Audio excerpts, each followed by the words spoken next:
रहता। प्रसन्न मन कई बीमारियों को विदा कर देता है। इसलिए सदगुरु कबीर साहिब जी कहते हैं कि संतो भक्ति सतो गुर आनी। सदगुरु की वाणी को याद रखिए। कब रखोगे? जब उनसे प्रेम करोगे, भक्ति करोगे, तब याद रखोगे। आप जल चढ़ाते हैं, अच्छी बात है, जल चढ़ाना बुरी बात नहीं है, लेकिन जल चढ़ाते रहोगे और मन के मल को दूर नहीं करोगे। ये मन का मल दूर कौन करेगा? मन का मैल दूर कौन करेगा? कौन करेगा? तीर्थ में जाते रहोगे, आरती अगरबत्ती सब करते रहोगे, गंगा में नहाते रहोगे और जल चढ़ाते रहोगे, लेकिन मल को दूर नहीं करोगे, मन के मैल को साफ नहीं करोगे, तो फिर क्या होगा? जीवन में कोई परिवर्तन होगा? जैसे दाल भात सब्जी रोटी बनाते थे, खाते थे, रोज खुद नहाते थे, साफ सफाई करते थे, ऐसे ही एक काम और बढ़ा लिया तुमने। मंदिर में जा करके पूजा करना, इसका खंडन थोड़ी है, बहुत अच्छी बात है। आपके अंदर भक्ति का भाव जगा, भी बीज जगा है, लेकिन आप यदि सत्संग नहीं करते हो, संत गुरु की आराधना उपासना नहीं करते हो, उनके प्रति तुम्हारे मन में प्रेम नहीं है, आस्था नहीं है, श्रद्धा नहीं है, भक्ति नहीं है, समर्पण नहीं है, तो क्या होगा? कोई परिवर्तन होगा? संतो भक्ति सतो गुर आनी। सतगुरु ही साधक के मन में भक्ति का अवतरण करते हैं, और फिर क्या होता है? भक्ति एक भक्ति रूपी नारी से आपके अंदर में ज्ञान और वैराग्य के दो पुत्र पैदा होते हैं। आपको ज्ञान मिलता है, क्या सही है, क्या गलत है, किसके साथ कैसा व्यवहार करना चाहिए। शरीर ये नाशवान है, क्षणभंगुर है, अस्थिर है, और हमें क्या करना है? अविनाशी स्वस्वरूप चेतन आत्मा का चिंतन करना है। यदि हम अविनाशी स्वस्वरूप आत्मा का चिंतन नहीं करते हैं, इसको खोलो थोड़ा, देख रही हूँ, स्वस्वरूप आत्मा का चिंतन नहीं करते हैं, तो फिर क्या होगा? नाशवान वस्तुओं के प्रति हमारी आसक्ति, हमारी ममता, लगाव, ये कभी खत्म नहीं होगा। और जितना भी आसक्ति और ममता और लगाव है, ये हमारे जीवन में बंधन और दुख का कारण बनता है। बैठ जाओ। बंधन और दुख का कारण बनता है, और यही तो हमें दुख दे रहा है, यही तो हमें बंधन में बांध रहा है।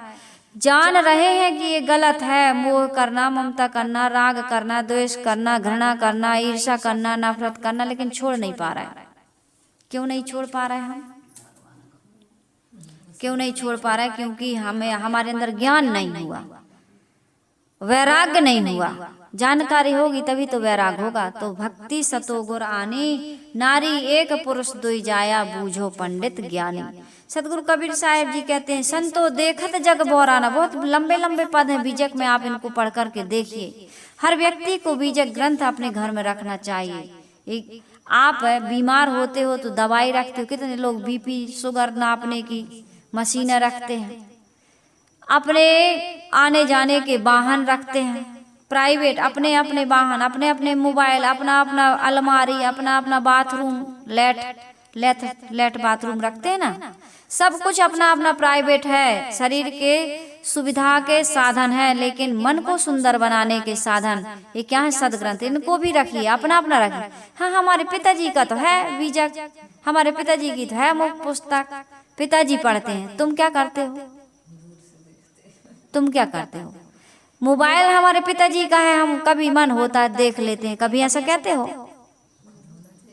गाड़ी हमारे पिताजी की है, कभी मन होता है तो उसमें घूमे आते हैं, ऐसा कहते हो? अपना सारा सामान प्राइवेट है, अलग है, और रोज उसका इस्तेमाल करते हो, मोबाइल के बिना नहीं रहते हो कोई भी सामान। इस प्रकार से सदग्रंथों को भी रखिए और पढ़िए। उसमें सदगुरु कबीर साहिब जी कहते हैं, संतो देखत जग बोराना, साच कहो तो सब मारन धावे, झूठे जगपतियाना। साच कहो तो मारन धावे, झूठे जगपतियाना। संतो देखत जग बोराना। किस बात को लेकर सदगुरु कबीर साहिब जी कह रहे हैं कि संतो देखत जग बोराना? आप बीजक में देखिएगा। और इस कबीर आश्रम देवरी चैनल पर इसकी व्याख्या डल चुकी है बीजक के नाम से। इसको क्रम से करना है, हम लोग कर नहीं पा रहे हैं। इसको क्रम से करना है, सीरियल वाई करना है। तो यहाँ पर सदगुरु कबीर साहिब जी कह रहे हैं, संतों विचार करके देखें तो लगता है कि धर्म के नाम पर संसार के लोग पागल हो गए, पागल। धर्म के नाम पर, भक्ति के नाम पर, उपासना के नाम पर लोगों ने मत पंथ संप्रदाय को धर्म मान लिया। दया, क्षमाशील, करुणा, विवेक, विचार को धर्म नहीं माना। सूर्य का धर्म क्या है? प्रकाश देना। अब वो ये फर्क नहीं करता कि चमार के घर में प्रकाश नहीं दूंगा मैं, तो केवल ब्राह्मण के घर में दूंगा। जल का धर्म क्या है? शीतलता। वो कभी ये नहीं कहता है कि मैं चमार के घर में शीतलता नहीं दूंगा और ब्राह्मण के घर में बस शीतलता दूंगा। ऊंची जात वाले के यहाँ शीतलता दूंगा, उसकी प्यास बुझाऊंगा, लेकिन चमार की प्यास नहीं बुझाऊंगा। यदि वो नहाएगा तो उसके शरीर को शुद्ध नहीं करूंगा, जल कहता है कभी। ये उसका धर्म है। और मनुष्य का धर्म क्या हो गया? मनुष्य को देख करके घृणा करना, नफरत करना, उसकी जात पूछते हैं, तुम कौन जात के हो? संतों की जात पूछे। कामुक सबरी माता, राम की उपासना करने वाला क्या कर रहा है? राम को बदनाम कर रहा है। कहता है कि शंभू की हत्या की है, और ये नहीं देखता है कि सबरी माता के जूठे बेर खाए। उनके घर में यदि संत किसी के यहाँ भोजन करके आ जाएं, संत किसी के यहाँ भोजन करके, हमारे क्षेत्र में बहुत जाति पाति मानते हैं, और हमारे आश्रम में हमारे गांव के लोग, अधिकतम लोग 95% लोग हमारे आश्रम में इसलिए नहीं आते कि इनकी तो अब कोई जात नहीं बची, हम लोगों की कोई जात नहीं बची। हमारे परिवार के लोग नहीं आते, कहते हैं इनकी तो कोई जात नहीं, बुलाते नहीं हम लोगों को। संतों की कोई जात नहीं। रामचंद्र जी की पूजा क्यों करते हो? हम तो किसी का जूठा खाने नहीं जाते, हम तो जहाँ जाते हैं अपने हाथ से बनाते हैं, अपने हाथ से खाते हैं। लोग नए बर्तनों में भोजन कराते हैं। साहिब जी हमारे यहाँ नए बर्तन रखे, हमने अभी उसमें भोजन भी नहीं किया। हमने नया मकान बनाया, उसमें हम अभी रहते भी नहीं। आप आइए, एक बार भोजन पा लीजिए, आपकी चरण रज मिल जाएगी, आपका जूठन वहां गिर जाएगा, हमारा घर पवित्र हो जाएगा। इतनी पवित्र भावना से कोई हमें बुलाता है, हम वहां चले जाते हैं, अपना बना के खाए आते हैं। तो हमारी कोई जात नहीं बची। हम कैसे हो गए? जात जात का पाहुना और जात जात में जाए, और साहेब जात अजात है, सब काहू के घर जाए। हमारी तो कोई जात नहीं। जात जात का पाहुना, जात जात, हम तो बिना जाति के, हम तो सबके यहाँ जाते हैं। हमारी जाति क्या है? मानव जाति। हमें नहीं पूछते तुम किस जाति, कुत्ता से पूछते हो तुम किस जाति को, बिल्ली से पूछते हो, उसको रोज लेटरिंग कराने ले जाते हो, चूमते हो, चाटते हो, बिस्तर पर सुलाते हो, सब कहीं, जो कभी नहाता नहीं। गाय को तुम पालते हो, कुत्ता को पाल लेते हो, बिल्ली को पाल लेते हो, खरगोश को पाल लेते हो, किसको किसको पालते हो? उसकी जात पूछते हो। जानते हो कि ये कुत्ता है, और आदमी को देख करके नहीं जानते हो कि ये आदमी है, उससे पूछते हो कि कौन जात के हो भैया, कौन दूध के हो। हमारी जात नहीं रही। फिर राम को मत पूजा करिए आप, क्योंकि राम ने तो जूठा खाया था सबरी का। हम तो जूठा नहीं खाते किसी का, लेकिन रामचंद्र जी सबरी के जूठे बेर खाए थे कि नहीं? और भजन गाते हो, रामा रामा रटते रटते बीती रे उमरिया, रघुकुल नंदन कब आओगे सबरी की नगरिया डगरिया। गाते हो कि नहीं गाते हो? फिर राम को क्यों पूजते हो? राम को भी नहीं, वो तो जूठे बेर खाए, उनका भी तिरस्कार कर दो। साहिब कहते, संतो देखत जग बोराना, साच कहो तो मारन धावे झूठे जगपतियाना। धर्म के नाम पर संसार के लोग पागल हो गए। सच्ची बात कहें तो मारने दौड़ते हैं, और गुरु लोगों की झूठी बातों पर विश्वास करते हैं। सदगुरु कबीर साहिब जी कहते हैं, संतो राह दोनों हम दीठा। हमने दोनों का रास्ता देख लिया। किसका रास्ता देख लिया? हिंदुओं का भी देख लिया, मुसलमानों का भी देख लिया, और अच्छी तरह से दोनों के रास्ते को देख करके हमें ये पता चल गया कि हिंदू और मुसलमान को तो स्वाद मीठा है, उन्हें राम के चरित्र से या रहीम के चरित्र से कोई मतलब नहीं। ये लोग क्या करते हैं? हिंदू तुर्क हटा नहीं माने, स्वाद सबन को मीठा। हिंदू व्रत एकादश साधे, दूध सिंगारा सेती, अन्न को त्यागे, मन को न हटके, और पारण करें सगौती। पारण में क्या करते हैं, जब उपवास खोलते हैं तब क्या करते हैं, मांस खाते हैं। दिन को रहत है रोजा, राति हनत है गाय, यहाँ खून वहाँ बंदगी, क्यों कर खुशी खुदाए। तुम्हारा खुदा खुश होगा। दिन भर रोजा रहते हो, रात में गाय काट देते हो, मांस खाते हो। तुम्हारा खुदा कौन भगवान ये कहता है कि हमारी बनाई हुई सृष्टि को तुम मार करके खा जाओ। ये देवी देवताओं के नाम पर कितना अत्याचार हो रहा, कितना अपराध हो रहा है, लेकिन आदमी को समझ में नहीं आ रहा। जा रहे हैं तीर्थों में नहाने, तीर्थ नहाए एक फल, क्या फल मिलेगा, शरीर भर शुद्ध होगा, वहां का पानी सही होगा तो। और पानी सही नहीं होगा, कहीं उधर पूरे शहर का गटर उसमें मिला दिया गया है तो खुजली और होगी। कांति देवी गई थी संगम में नहाने, तो उनके साथ में एक माता गई थी हमारी गांव की। कही भाई हम तो नहीं नहाएंगे। कह अरे नहाओ, जाओ नहा ले, पानी तो छिड़क ले, जल तो छिड़क ले। अब जब उसमें घुसी तो पूरे शरीर में खुजली, यहाँ खुजला रहा, वहाँ खुजला रहा। तो वो हंस रही थी क्योंकि वो सत्संग में गई थी। तो उसने कहा था कि गंगा जी का ही जल सारे नलों में आ रहा है, आपको यहाँ गंदे पानी में नहाने की या वो करने की जरूरत है, दर्शन कर लो। जल देवता है, जल का अपमान नहीं कर सकते हम, जल ही हमारा जीवन है। लेकिन अब उस जल के बारे में पहले निरीक्षण परीक्षण तो करो कि वो जल कैसा है। जल तो गटर का भी है, तो क्या उसको पी लोगे या नहा लोगे। आदमी ने गंगा नदी जैसी नदी को पवित्र नहीं रखा, उसको गंदा कर दिया। ये किसने किया है? कोरोना के समय में गंगा जल कितना पवित्र हो गया था। ये जहाँ भी लोग घूमने जाते हैं वहाँ गंदगी छोड़ के आते हैं, नदियों के किनारे बाल छोड़ करके आते हैं, फूल पत्री छोड़ करके आते हैं, मुर्दा की राख छोड़ करके आते हैं। ये आदमी कितना गंदा कर रहा है। प्राकृतिक रूप में यदि उनको रहने दिया जाए तो ये नदियाँ, ये पेड़ पौधे, पहाड़ कितना सुंदर। आदमी जंगल काट रहा, क्या क्या कर रहा है। तो सदगुरु कबीर साहिब जी कहते हैं कि आदमी क्या कर रहा है, इन देवी देवताओं को खुश करने के लिए मूक प्राणियों की हत्या कर रहा है। क्यों करता है हत्या?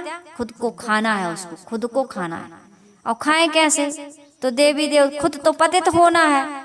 अब कथा ऐसी रच दिए भगवान की देवी देवताओं की कि देखो भैया, देवी देवता बड़े बड़े ऋषि मुनि अपने को नहीं रोक पाए।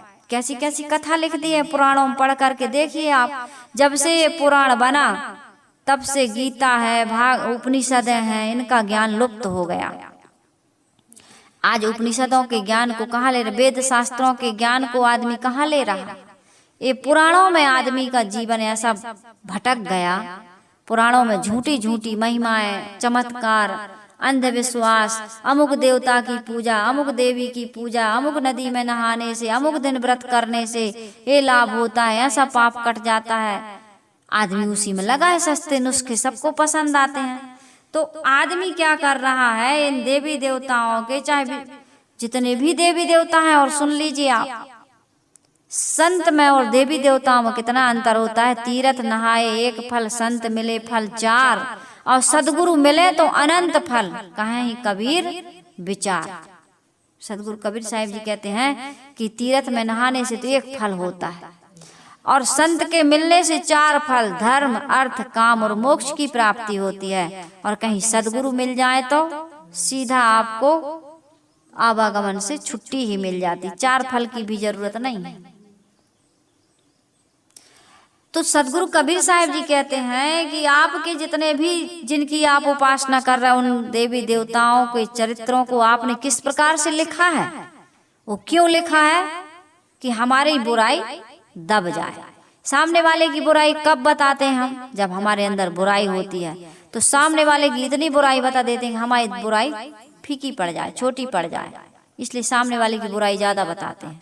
सामने वाले की प्रशंसा कर देंगे तो फिर हमारे जीवन के बारे में किसी के मन में श्रद्धा नहीं रह जाएगी। इसलिए देवी देवताओं को तक उनको कैसा बना दिया।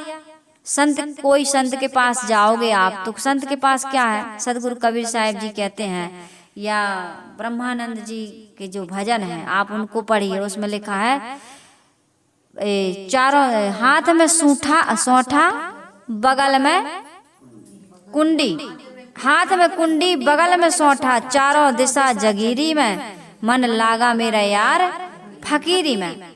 उनके हाथ में क्या है? हाथ में पात्र है कुछ पानी के लिए, क्योंकि पानी के बिना जीवन नहीं चलता। कमंडल है, तुम्बी है, थर्मस है। आज के लोग तो पहले स्टील का चलता था, ये डिब्बा वाला, उसी में नहा भी लेते थे, कपड़ा भी धो लेते थे। अब स्टील का थर्मस चल रहा, धारा वाला।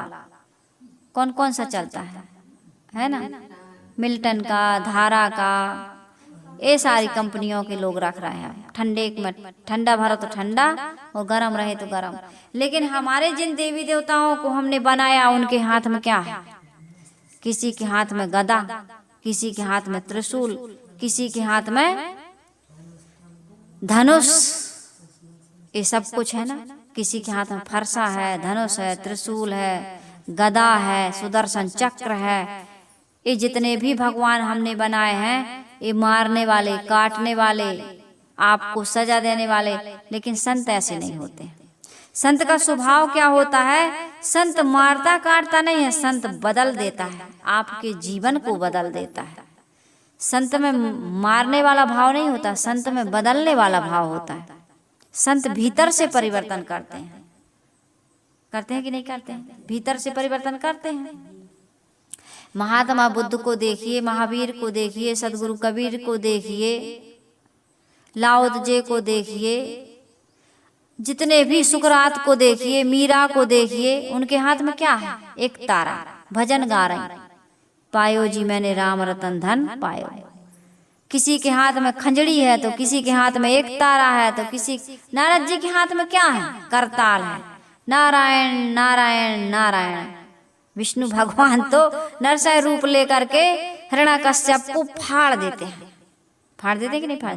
लेकिन नारद जी बचपन से ही प्रहलाद जी के संस्कार को बदल देते हैं। यदि नारद को, ध्रुव को संत ना मिले होते, नारद जी को, प्रहलाद को, या जिस व्यक्ति को संत ना मिले होते, रत्नाकर को संत ना मिले होते, अंगुलीमाल को संत ना मिले होते, कहीं विष्णु भगवान पहुंच जाते सीधे, तो क्या करते हो? शंकर भगवान पहुंच जाते, जिन्होंने गणेश ही का सिर काट दिया। गणेश, मैं किसी देवी देवता का अपमान नहीं कर रही, ये मेरी बिल्कुल भावना नहीं। हमने जो बनाया है, जो कथा रची, मैं उसका वर्णन कर रही हूँ। हमने भगवानों को भी ऐसा बना दिया। भगवान ऐसा नहीं होता है, देवी देवता ऐसे नहीं होते। भगवान और देवी देवता तो देते हैं, वो लेते नहीं है। ना किसी प्राणी की बलि लेते हैं और ना किसी के प्राण हरते हैं। अब तुमने ऐसे बना दिए कि वो मार देते हैं। मारने से उद्धार हो जाता, मारने से किसी का उद्धार होता है? मारने से कोई तर सकता है? नहीं तरता है। इसलिए हमें क्या करना चाहिए? देवी देवताओं के माध्यम से दी गई जो शिक्षाएं हैं, उससे हमें क्या प्रेरणा मिलती? हिंसा की प्रेरणा मिलती, मारने काटने की प्रेरणा मिलती, जो दिया गया है। लेकिन संतों के सत्संग से हमें क्या मिलता है? मोह को जीतो, काम को जीतो, लोभ को जीतो, क्रोध को जीतो, दया, क्षमा, करुणा, प्रेम, शील, संतोष, विवेक, विचार को धारण कर। इसमें कौन मर रहा है? अपने दोष दुर्गुण मर रहा है, अपनी बुराइयां मर रही हैं, अपनी कमियां मर रही हैं, अपनी चिंता, अपनी आसक्ति, अपनी मोह ममता, अपने वैर विरोध, दुर्गुण, दुराचरण की बलि चढ़ाई जा रही है। इसमें किसी आदमी की बलि नहीं चढ़ रही। आदमी को मारने से अपराध नहीं खत्म होता है। आदमी के अंदर जो हिंसा की प्रवृत्ति, उसको मारिए, उसको बदलिए, तब परिवर्तन होता है। इसलिए सदगुरु कबीर साहब जी कहते हैं, हमें विनम्रता, सदाचार का आचरण करना चाहिए। कहाँ से शिक्षा मिलती है? हिरण्यकश्यप की कथा सुनने से नहीं, प्रहलाद की कथा सुनने से मिलती है कि जीवन में ऐसे परिवर्तन होता है। कयाधु को यदि गर्भ से ही संतों का संग ना मिला होता, नारद जी ने देवताओं के मन में ये भाव ना भरा होता कि भाई गर्भ को मत नष्ट करो, गर्भ को मत नष्ट करो, क्या करो? इनके संस्कारों को बदल दो, कयाधु को किडनैप कर लो और क्या करो? इनको बढ़िया बढ़िया सत्संग शिक्षा सदुपदेश मतलब गुरु के प्रति, विष्णु भगवान के प्रति इनके मन में भक्ति का भाव जगाओ। और विष्णु देवताओं के देवता है, लीडर है, वो मुखिया है। तो जब भगवान विष्णु की भक्ति करेगा तो हम लोगों का कोई नुकसान नहीं करेगा। बदल दिए उनको, गर्भ में ही संस्कार बदल दिए। तो हम सबको क्या करना चाहिए? बचपन से सत्संग करना चाहिए। अभी बच्चा छोटा है, तुमने पूजा तो सिखा दी, मंदिर ले जाना तो सिखा दिया, लेकिन संत की सत्संग में नहीं ले गए तो क्षमा करना नहीं सिखाया, दया करना नहीं सिखाया, करुणा करना, प्रेम करना नहीं सिखाया, भलाई पर उपकार करना नहीं सिखाया, दादा दादी के माता पिता की सेवा करना नहीं सिखाया, झूठ नहीं बोलना चाहिए ये नहीं सिखाया। तुमने 16 कलाएं तो सिखा दी, जिससे वो साम दाम दंड भेद से लोगों को लूटने तो लगा, छीनने तो लगा, मारने तो लगा, क्योंकि यही कथा सुने हैं। अमुक पूतना का वध हो गया, अकासुर का, बकासुर का, ताड़का का, दुनिया के सारे राक्षसों को मारते जा रहे भगवान। बोलो वृंदावन बिहारी लाल की जय। अमुक को मार दिया, जय जयकार हो रहा, तो बच्चा भी मारता है, हमारी भी जय जयकार होगी। हम भी मारना काटना सीखेंगे, हम भी गोपियों के साथ अलग अलग गोपियों के साथ रास रचाएंगे। हम भी रुक्मणी को लेके भागेंगे, रास रचाएंगे अलग, प्रेम करेंगे राधा से और विवाह करेंगे रुक्मणी से, उसको लेके भाग जाएंगे। हमारे भगवान ने यही तो किया है। जब भगवान ने किया है तो हमें करने में क्या आपत्ति है? तो बच्चा क्या सीख रहा है? क्या बच्चा क्या सीख रहा है? कथा में कह रहे हैं सारी समस्याओं का हल बस एक लोटा जल। तो बच्चा क्या करेगा? चाहे मन में कितना रखो छल, बस चढ़ा दो एक लोटा जल, हो गया तुम्हारा सारा सत्यानाश। सत्यानाश हो रहा है। हाँ, जब मन में रखोगे छल और चढ़ाओगे जल तो सास अलग और बहू अलग, समस्या का हल हुआ। बहू भी भोलेनाथ को खूब जल चढ़ा रही और सास भी चढ़ा रही, और पूजा भक्ति दोनों की हो रही, लेकिन दोनों में हिंदुस्तान पाकिस्तान की स्थिति घमासान युद्ध हो रहा। तो देखना नहीं चाहते, बोलना नहीं चाहते, और देखेंगे तो तिरछे तिरछे और बोलेंगे तो कड़वा कड़वा। और जय भोलेनाथ। अभी श्रावण के महीना हम देखना कितनी भक्ति उफान करेगी। जैसे सावन भादों में नदियों में पूरा जाता है ना, ऐसे भक्ति दिखेगी। गली गली में शंकर भगवान का अभिषेक होगा। बोल बम बोल बम, 1 महीना बोल बम और 11 महीना तौल कम। भक्ति कैसी हो रही है? सिया राम मैं सब जग जानी, और बेचहूँ दूध मिलावहूँ पानी। रघुपति राघव राजा राम, पता न पावे सीताराम। सीताराम कहाँ पता पा रहा है? हम कितना दूध मिला रहा है पानी में, पानी में दूध मिला रहा है, दूध में पानी नहीं मिला तो पानी में दूध मिलाने लगे लोग। करते करते इतने अपराध बढ़ गए कि राम के मंदिर में 200 करोड़ की चोरी हो गई। राम जी को पता चला क्या? रघुपति राघव राजा राम, और पता न पावे सीताराम। राम का पूरा परिवार बैठा है लेकिन राम जी को पता नहीं चला। हनुमान जी गदा लेके बैठे लेकिन नहीं रोक पाए, और चोरी हो गई, मंदिर ही में चोरी हो गई। कहाँ बचोगे बताओ? कहीं बचोगे? सदगुरु कबीर साहिब जी कहते हैं, संतो देखत जग बौराना, साच कहो तो मारन धावे झूठे जगपतियाना। साच कहो तो मारन झूठे जगपतियाना। संतो देखत जग बौराना। साहिब कहते हैं बोरा गए, सारे संसार के लोग पागल हो गए, कोई नहीं बचा। सब पूजा के लिए भागे जा रहे हैं, मंदिर मंदिर मंदिर। और अंदर में बैठा है वो कितना घायल हो रहा है तुम्हारे व्यवहार से। झूठ बोलते हो घायल होता है, छल कपट करते हो अंदर वाला घायल होता है, लड़ाई झगड़ा करते हो अंदर वाला घायल होता है, धूम्रपान करते हो अंदर वाला घायल होता है, शराब पीते हो, मांस खाते हो, अंदर वाला घायल होता है, हो रहा कि नहीं हो रहा घायल? और भगवान के वहां जाके मरहम पट्टी, हे भोलेनाथ, हे शंकर भगवान, हे विष्णु भगवान, हे दुर्गा मैया रक्षा करना। क्या रक्षा करेंगे? क्या रक्षा कर? कोई न काहू सुख दुख कर दाता, और निज कृत कर्म भोग सुनो भ्राता। हे भाई सुनो, कोई किसी को दुख नहीं देता, ना किसी को कोई सुख दे सकता है। कल हमारी माता जी रो रही थी, हमारे पिताजी को यदि हमारा एक आंसू गिर जाता था तो ये कारण पूछते थे कि क्यों रोए तुम, बताओ, तुम्हारे आंख में कभी आंसू नहीं आना चाहिए। लेकिन जब से विवाह हुआ तब से इस घर में हम रो रहे हैं। एक दिन हमारा खुशी का नहीं गया। पिताजी खुश कर पाए? तुमने पति बनाया था, खुश कर पाया? बेटा बनाया था, खुश कर पाया? बेटी बनाए थे, खुश कर पाई हो? नहीं कर पाई। नाती पोता क्या खुश करेंगे? कोई खुश नहीं कर पाए। क्यों नहीं खुश कर पाए? क्यों नहीं खुश कर पाए? इसका कारण जानो। खुश रहना सीखिए।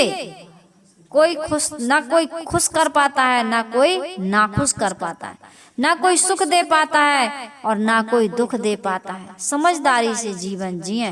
यदि हमारे जीवन में समझदारी है तो हम सब में सुख खोज सकते हैं। आदमी दुख खोज रहा है, सुख नहीं खोज रहा। हम भी दुखी हो सकते हैं। माँ ने ऐसा कह दिया, पिता ने ऐसा कह दिया, भाई ने ऐसा कह दिया, समाज ने ऐसा कह, हमें नहीं कह रहे लोग। कौन बचा है? अब जस जोग का जान की मणि चोरी का कान, तुलसी लोक रिझाए वो सरस कात वो नान। हमारे गुरुदेव जी इस पंक्ति को खूब कहते थे। क्या अब अपयस के योग जानकी जी थी? धोबी ने ताना मार दिया, राम जी ने निकाल दिया, आत्महत्या कर लेती सीता, क्या करती बताओ? सीता जी ने भी इस धरती में समा गई, इस धरती में समा गई कि हे पृथ्वी माता, यदि मैं मनवाणी कर्म से सही हूं तो मुझे अपनी गोद में ले ले। और सीता मैया फिर से धरती में समा गई। ये संसार, सदगुरु कबीर साहिब जी कह रहे, बहुत दुख दुख दुख की खानी तब बची हो जब राम ही जानी। राम को जानो। तुम्हें पूजा प्रार्थना है, उपासना है, मारना काटना है, फूल चढ़ाना, बेलपत्री अगरबत्ती में लगे हो, बच्चों के खेल में। संसार की वास्तविकता को समझो। ये संसार दिल लगाने के लायक नहीं है।